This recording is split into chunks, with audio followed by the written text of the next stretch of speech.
அம்மா மக்கள் முன்னேற்றக் கழக வேட்பாளர்கள் இன்றும் தீவிர வாக்கு சேகரிப்பில் ஈடுபட்டுள்ளனர். அவர்கள் செல்லும் இடமெல்லாம் பொதுமக்கள் உற்சாக வரவேற்பு அளித்தனர்.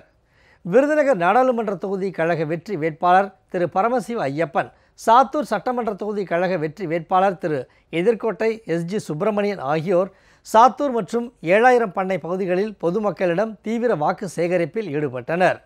அவர்களுக்கு கழக நிர்வாகிகளும் தொண்டர்களும் பொதுமக்களும் சிறப்பான வரவேற்பு அளித்தனர். அதனைத் தொடர்ந்து முத்தாண்டியாபுரத்தில் உள்ள பசும்பொன் தேவர் திருமகனார் சிலைக்கு கழக வேட்பாளர்கள் மாலை அணிவித்து மரியாதை செலுத்தினர். பின்னர் சாத்தூரில் உள்ள மாரியம்மன் திருக்கோவில் மற்றும் காளியம்மன் கோவிலில் சுவாமி தரிசனம் செய்தனர். கழக வேட்பாளர்களின் விருதுநகர் கிழக்கு மாவட்ட செயலாளர் திரு இன்பத்தமிழன், கழக அமைப்புசாரா ஓட்டுநர்கள் அணி துணை செயலாளர் திரு இளங்கோவன் உள்ளிட்ட கழக நிர்வாகிகள் உடன் இருந்தனர்.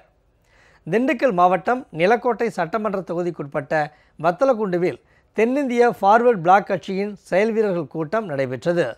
நிலக்கோட்டை சட்டமன்ற தொகுதிக்கான இடைத்தேர்தலில் அம்மா மக்கள் முன்னேற்றக் கழகம் சார்பில் போட்டியிடும் வேட்பாளர் திரு தங்கதுரையை பெருவாரியான வாக்குகள் வித்தியாசத்தில் வெற்றி பெற பாடுபடுவது என தீர்மானம் நிறைவேற்றப்பட்டது.